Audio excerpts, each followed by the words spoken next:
Let's see, I was biking for like 30, maybe an hour, 45 minutes. I don't know, and it's dark now. It was late when I started. What is it? It's like 8:50. Whatever. I came up with one good joke. It's a terrible joke, but it's good enough. So the premise of this joke is it derives from the concept of professionalism versus personal. What is the difference between personal and professional? And I have no clue what either of those words mean. I'm merely regurgitating words I've heard in my life. At no point in my life have I understood what either of those words mean. I'm merely a parrot that regurgitates words without knowing what they mean. So take what I say with a grain of salt, a grain of whatever. You take grains of stuff, right? I don't know. What do you take grains of? Grains of salt? Grains of pepper? Grains of gunpowder? I don't know. You take grains of stuff, you people. I don't understand you people, but whatever. So the premise of this joke is I don't watch sports. I'm not a very cool guy, but I know that some of those fellas get paid like 30, 40, 50 million dollars a year, right? Like, don't some of those and I was thinking to myself, is it personal or is it professional? I was thinking of like, I kind of take it, I think it's professionally immoral that, I think I would be competitive in the Major League Baseball, MLB. If they had some sort of rule where like, I would prick my thumb on like a little thing.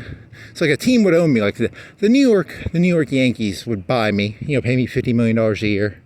I'd prick my thumb, and then as soon as the game started, they would start with like an extra 100 points. So, I think I would be competitive as a baseball player if the MLB would change their rules. Because I think it's kind of unprofessional of them that is not a rule, that there isn't some sort of like thing I can prick my thumb on, and then if I'm playing baseball, and I play for the Braves or the Cowboys or the Red Devils or I don't know, what are some more non-baseball teams that I can purposefully pretend are baseball teams, even though I know they're not baseball teams. I know the Cowboys are not a baseball team. That's meant to be a joke about, it'd be like the Braves, the Phillies, the Toronto Blue Jays, what are baseball teams? Red Sox. But I'm going to purposely mix up and throw in some Cowboys, some, what are some hockey teams? Red Wings. Okay, so, I prick my thumb, the scoreboard starts with an extra 100 points. I'm not an expert on like sabermetrics or anything, but, like, what would that make my value as a player be? Just every game, the Braves or the Red Wings or the, start with 100 points. I think I'd be a pretty competitive player. I think it's kind of unprofessional of them that they don't have that as a rule. So, I don't know. I thought that's a really, really lame joke. What was the second joke? I don't know. I was just doing that one. It was about Beetle Bailey. Was it about Beetle Bailey? And then you have like Sarge. And then there's that Eisenhower. He's always playing golf, right? I ate some pizza earlier. I thought I could burp and I couldn't. I had some Pepsi and I had some, not Dr. Pepper, but it's the Pepsi version of Dr. Pepper. It's called Dr. something. Dr. Wham or Dr. something. It's supposed to be Dr. Pepper, but made by Pepsi. So, it was okay. It wasn't good or bad. It was, to be honest, is Dr. Pepper really that good? Not really. Water's probably the best, but whatever. So what was the joke here? The joke was about Zhukov, and then it was going to be Beetle Bailey plus the sergeant plus whatever the general, the bald guy, and then it was going to be, I can sort of understand Beetle Bailey being a shitbag, and then I don't understand Sarge one bit. Like, that guy makes no sense. The general makes sense because the whole point of being, the army is to be like a Rommel or a fucking Zhukov or a Model, a Manstein, You already said Rommel. Manstein, Guderian, Zhukov. Who else is famous? Off the top of my head, Patton, maybe. Patton, MacArthur. Is he an Army guy or is he Navy? I think he's is he Marine or Army? He has a pipe.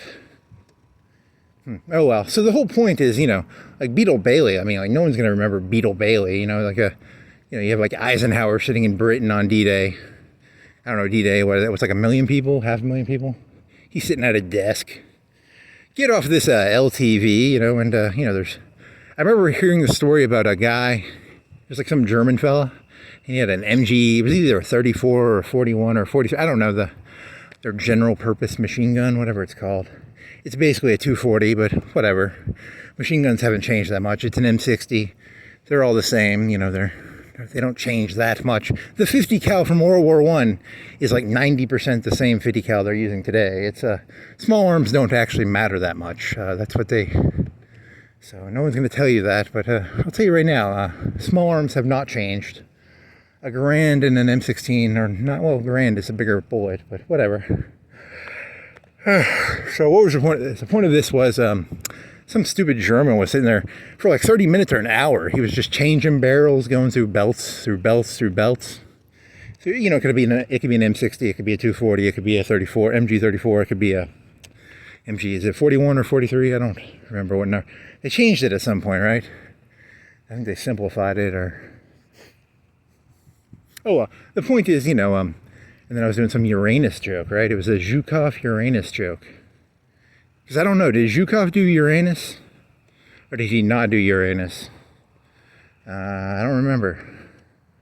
Did Zhukov do Uranus or not?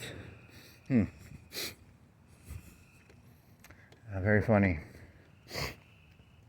Yeah, because I can't remember. Is it the first year of the Russian war, the Russian-German war? Did they capture like 6 million or 3 million? I always forget the numbers. It was a lot.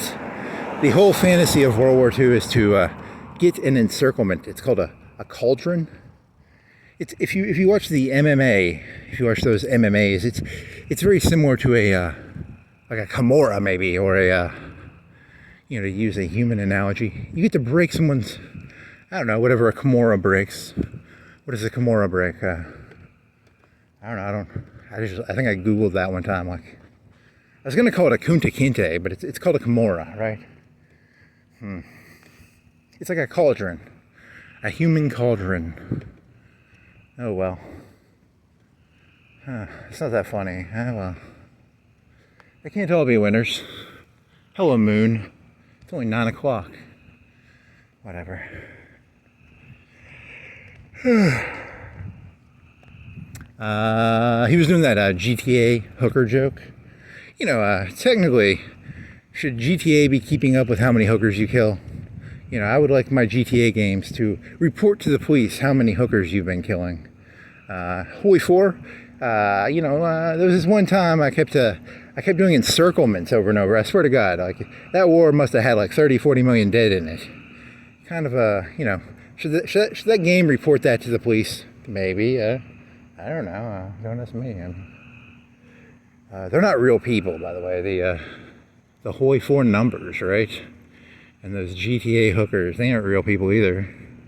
Now, when you start going into the real world and calling people NPCs, that's a little dangerous, okay? Now, I remember being in high school, and I remember there was some story on the news where it was like 100 people in India died. Are people in India kind of like NPCs? They don't really matter, right? Like, there's always these like train accidents where like 100 Indian people will die. That's kind of like an NPC accident, right? They aren't really people, right? Oh well. That was just my thoughts, I guess. I'm gonna go back to biking. Zhukov Uranus. Did he do Uranus? Did Zhukov do Uranus? Neptune? Was it Neptune or Uranus? 34, MG34, MG41. Is it 41 or 43? Oh man, that was snotty. Oh well, that was fun, I guess. I didn't have any good jokes beyond that, so I apologize.